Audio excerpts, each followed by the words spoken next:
Just before I get on to my presentation, I heard a term recently called a single issue nutter, which refers to people that have a singular focus in certain areas. Depending on where you know me from and which sphere of influence I walk around in, there are quite a number of issues that I can be accused of being a single issue nutter on, and response teams is one of them. Today I would like to talk to you about response teams in emergency management. I'll be looking at where response teams came from, the development of the response teams in New Zealand, and how the teams have matured over time. Then I'll look at the Auckland-based response teams and some of the considerations we are looking at for expanding the capability within Auckland. After that, I'll hand over to Angela, and she will run through some of the experiences that she's currently going through setting up response teams in Napier.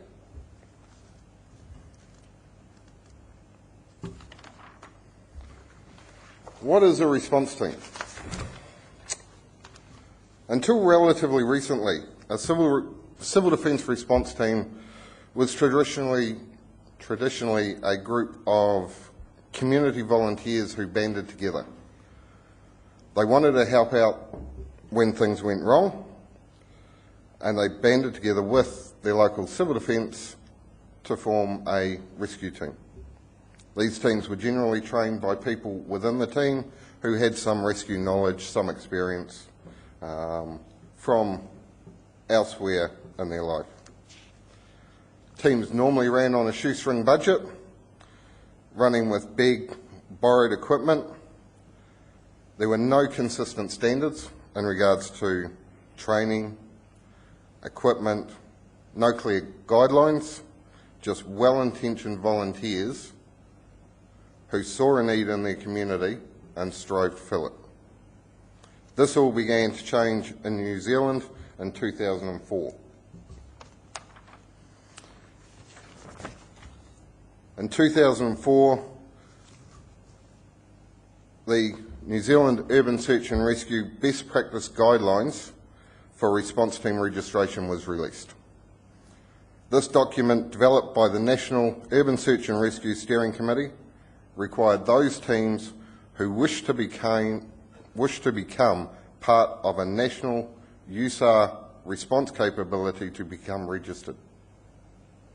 This registration included minimum standards for what equipment teams needed to carry, what minimum training standards were required. It required teams to develop standard operating procedures for the requirements when deployed outside of their region. Once the team had achieved all this, it then required auditing by an independent panel to ensure that they did meet the requirements of the guideline. On passing that audit, the teams then became part of the New Zealand response team capability within New Zealand.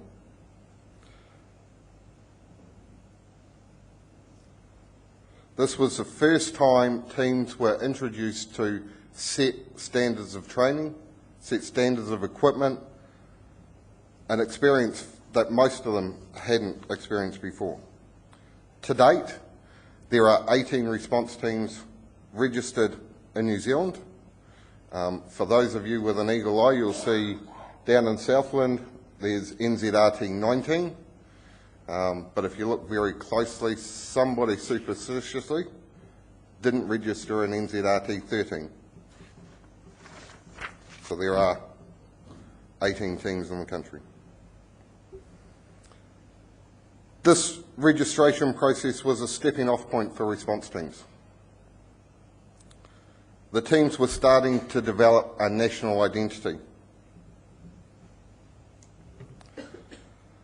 For the first time, two teams from opposite ends of the country could work together on the same incident ground, they could talk the same language, they could use the same equipment. It meant a number of different teams could combine quickly and effectively and operate at a high standard. Through the standardisation, all the teams, as I said, talk the same language, carry the same gear, despite being owned by different organisations. It also means that before an emergency, these people are trained so that we know their health and safety levels, their requirements, their capabilities before they deploy.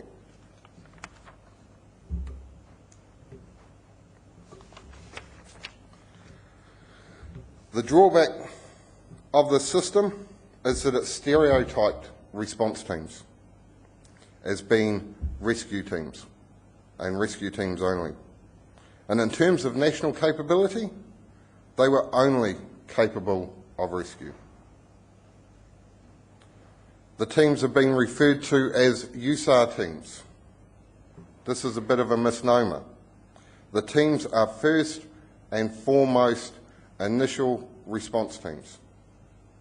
It just happens that the New Zealand response teams have a speciality in urban search and rescue.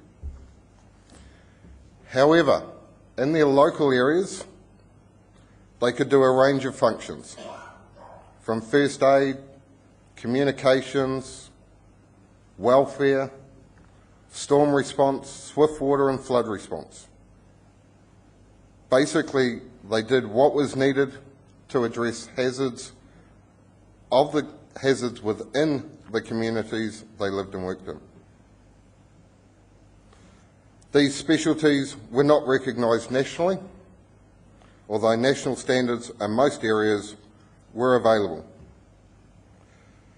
There were no guidelines for national teams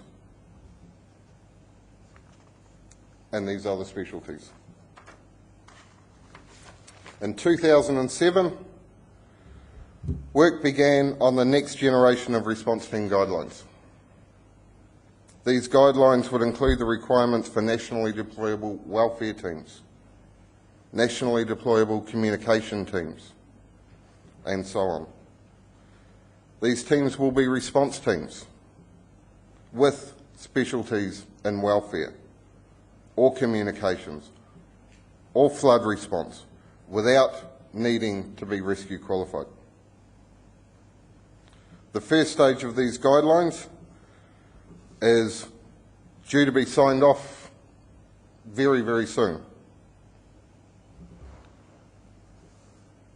It contains the generic requirements for any team wishing to become a registered New Zealand response team, capable of deploying anywhere in the country with the support of their CDM group. The new guidelines contain the USAR requirements at this time. The requirements for the other specialties are still to be developed. Although there is still work to be done, it needs to be identified that this is a giant step forward for response teams in New Zealand. To signify this, the New Zealand response teams have traditionally worn the Urban Search and Rescue badge. This brand is owned by the New Zealand Fire Service. The New Zealand response teams recently have developed their own national brand. The teams are still developing. The teams are still going from strength to strength.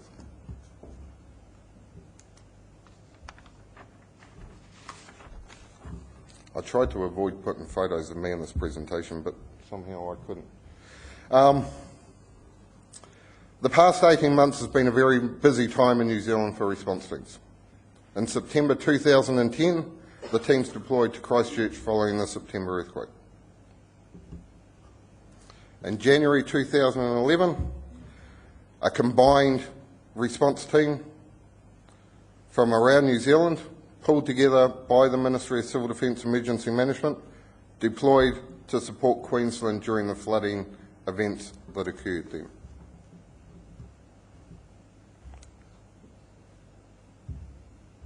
In February 2011, the teams again descended on Christchurch following the devastating earthquake. As well as the national deployments, there were numerous local deployments each of the teams deployed to within their own home areas. The teams have worked hard over recent years to earn their place in emergency response. And now they are coming of age, able and willing to work shoulder to shoulder with the other emergency services, be it in large-scale events or at a local community-level response.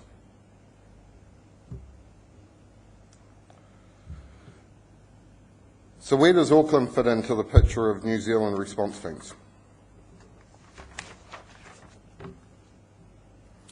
Let's just have a look at Auckland for a minute. Auckland has a population of in excess of 1.3 million people. We live atop 50 volcanoes. We get 2 to 3 damaging tornadoes every year. 90% of the world's earthquakes occur in the Pacific Ring of Fire. And we have 600 urban fires reported each year. Aucklanders are amongst the most unprepared people in New Zealand. As Paul mentioned earlier, 53% are prepared at home, 23% are prepared if away from home. In Auckland, we have one of the highest densities of emergency service personnel in the country, with fire, police, ambulance. And amongst that combination, we currently have 35 responders currently trained and equipped to respond as part of Auckland Civil Defence Emergency Management Response Team capability.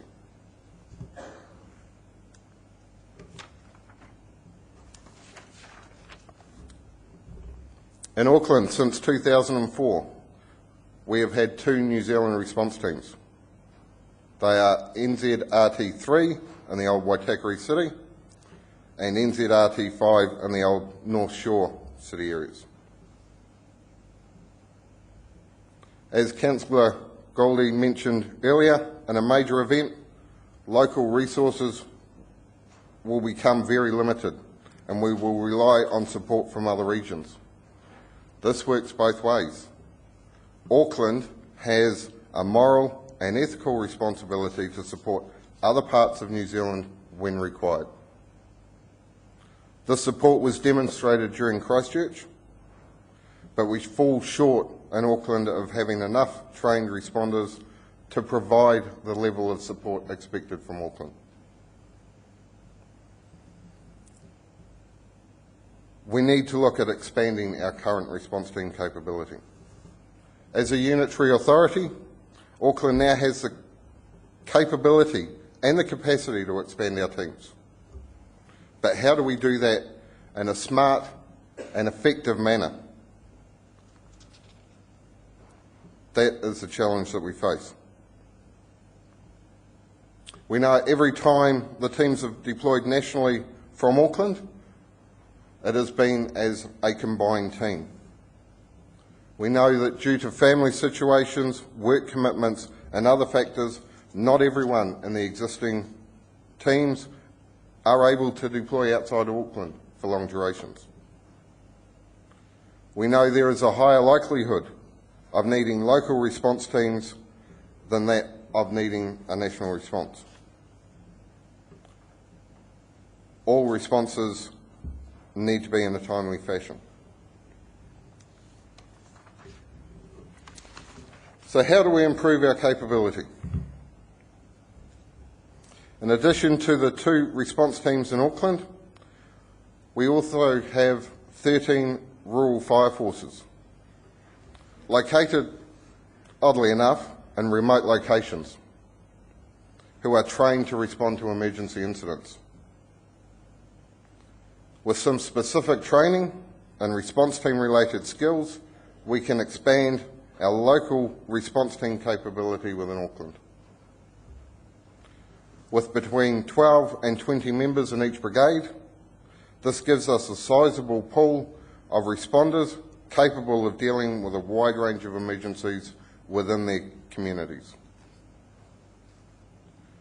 We can select from this pool for responders at a regional level, a nationally deployable response team, capability that can triple our contribution we provided to Christchurch, if not more.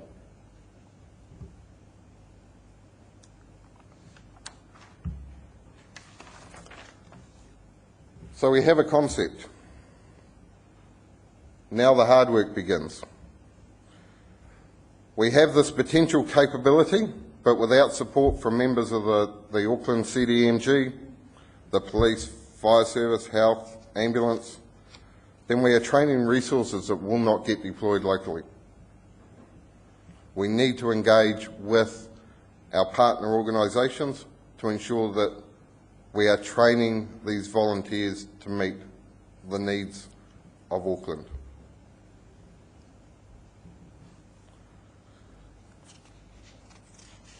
The response teams have evolved. They have grown from a group of like-minded, committed volunteers who band together to address a need in their community, owned and supported by the local authority to meet the local authority's needs. They have become a civil defence emergency management group resource, trained to a high level, equipped to respond and work in support of and in conjunction with the emergency services to help keep the people in our communities safe during any event.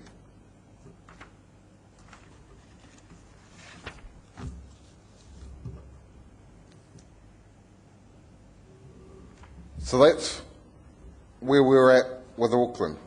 To give you a slightly different perspective on the response teams, we're moving from existing response teams growing our capability. I'm now going to hand over to Angela to talk about challenges that she's facing and currently setting up new response teams in Napier. You've heard about the challenges and issues that are facing Auckland. Now Angela will give you her perspective. Now I get to sit down. Hi. Well, if Brandon's a single issue nutter, then I must be a multi-issue nutter. Which way, Brandon? You can give me any training. Come on. Okay. The wonderful city of Napier, the best city in the country, might add. You'd probably wonder what on earth issues we'd have compared to the big smoke of Auckland. We've got a little bit of a rabble here. It was after a team building exercise, but we've got about 50 volunteers. They're all trained in welfare response. They've worked over the past couple of years gaining their unit standards in welfare and the core competencies. They continually train at least twice a month.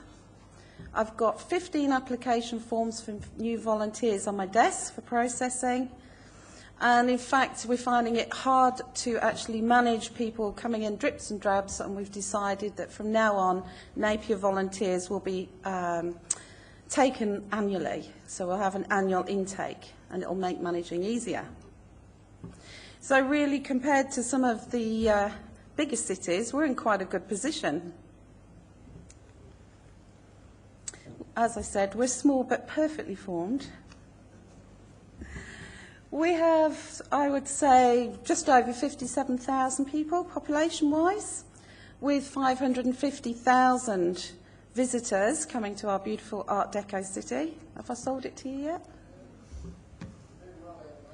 Good, good. Just raising the standard, eh, Ian? So I think you'll all know that we all have the same issues when it comes to motivating and keeping volunteers interested. Some of the ways around this are really easy, and it's only worked so well simply because we've got great relationships with our emergency services. So we tend to have combined training, exercises, and 9 times out of 10, our volunteers get made up and stuffed into bits of broken cars and rescued. But, you know, it's all part of the learning and keeping them motivated. So we also continually respond to small events. And you might think, well, what the heck is Civil Defence responding to such a small event for? Who cares? The volunteers are called upon. They feel valued, gives them an opportunity to test out their procedures. And again, they just feel great. So we've got a really good base to start developing those qualified response teams. A couple of small issues is that we've sort of created this fantastic close-knit team, really good team bonding, which makes it a bit difficult for new people coming in. So that's a challenge we're just trying to address at the moment. So all this ensures you have a team of volunteers who feel valued. And on average, we have about approximately 90% attendance rate to all our training. So it's pretty good. 3 years ago, we carried out a review of our volunteers. And I'm not allowed to say we slashed and burnt, but we raised the bar. And now we're attracting a different type of volunteer. It's the younger, more professional volunteer. We have engineers, nurses, orchard managers, and even a lawyer, which comes in handy sometimes. So, looking at the level of volunteers we're seeing now, not just in Napier, but all around the country, you can see that those Dad's Army days are well over. So moving forward then, a good base we've got, good numbers, building those numbers. We want to move forward, but it's not, I mean, Napier sounds like a garden of roses, doesn't it? All these wonderful things we've got. But actually we've got a big issue. And it's actually one that we're all facing. Our volunteers, our welfare team, want to work towards becoming New Zealand registered welfare response team. And at the same time, we want to build a New Zealand registered response team around our new communications trailer. Have you all seen that yet? If you haven't, you have to go out and look at it. Now, Andrew at the back and Paul Hughes there, they'll show you. It's the most amazing example of local authorities working together with local businesses to develop something that will keep the Napier City Council running, particularly our EOC, when all communication systems are down. And I know somebody said to me earlier, well, you can just use the control vehicle for the fire service. But to be honest, in a real event, they'll probably be using it to coordinate their own response. So please take the opportunity to go and have a look at it. There isn't another one in the country quite like it. Have I plugged that for you enough, boys? Thank you. Our issue is not with local responses, but it's with those registered teams that are going to be deployed nationally. We've raised the bar. We have professional volunteers. They're not those Dad's Armies, they are real professional people who work full-time, who have the inability to take time off work or can afford to take time off work to respond to national events. And we talk about capability and capacity. And I think that locally we're pretty good. But gradually, I could believe that the numbers will decline of those people who can afford to deploy to help other groups in the country. In today's economic climate, not all employers are in the position to continually pay staff while they're responding to an event. And I know during the Napier siege that some of you might have heard about, it's the little man with a gun in our town. Some of our volunteers took annual leave or unpaid leave, and others were paid. Now, it was only over a 4-day period. Sorry, it was a dog at the back. Some of them took unpaid leave, and we tried to work the shifts to make sure it didn't happen. But again, that becomes a health and safety issue. We work all day, and then you want them to carry out a shift in the welfare centre at night. Not good. So my question is really, how do we build highly trained volunteers who are asked to continually respond to events if they can't afford to do so? What is the incentive for us to deploy them at weeks at a time around the country where they will not be able to put food on their table and pay their bills? There is actually going to be a time, I feel, that when the goodwill is going to run out. They will continue to do what they joined to do, and that's support their local community. Now, I don't know what the answer is, because there's more clever people around than me who can answer it. Is it formal agreements with employers? Tax refunds for those people who employ people who are in response teams? I don't know. But I know in the meantime, until there are perhaps some national guidelines around this for civil defence, and I know some organisations do have their own, but in the meantime for civil defence, we're meeting with the volunteers' employers, and we're talking to them about how they can support their staff should they be deployed in an emergency. And it's quite interesting that some of those employers didn't actually realise the extent of, I would say, the capability of their staff. Small businesses have said we'd love to help, but we can't. Another way is our local media is going to support us in promoting those businesses who can release staff and promote what a great organisation they are, and hey, it's all free publicity. And it's their way of supporting an emergency response rather than monetary. But most of all, we need to manage our volunteers' expectations. I mean, they train for this, they want to do it, they're passionate about it. But at the end of the day, would you be working weeks at a time for no pay and let your family go hungry? Probably not. A bit dramatic, but that's how it is. It's not the way to motivate and set up response teams. How do we make them feel valued and motivated? It's not by telling them we'll deploy them and not pay them. So I believe this isn't our local issue, it's not a Napier issue, it's actually a national one. And I keep badgering Andrew, my reamer. So I can see his eyes rolling from here. I haven't even got my glasses on. So my point for us really is New Zealand functions on the help and the support of volunteers. We have to start looking at what we do in return for them to support them and make them feel valued.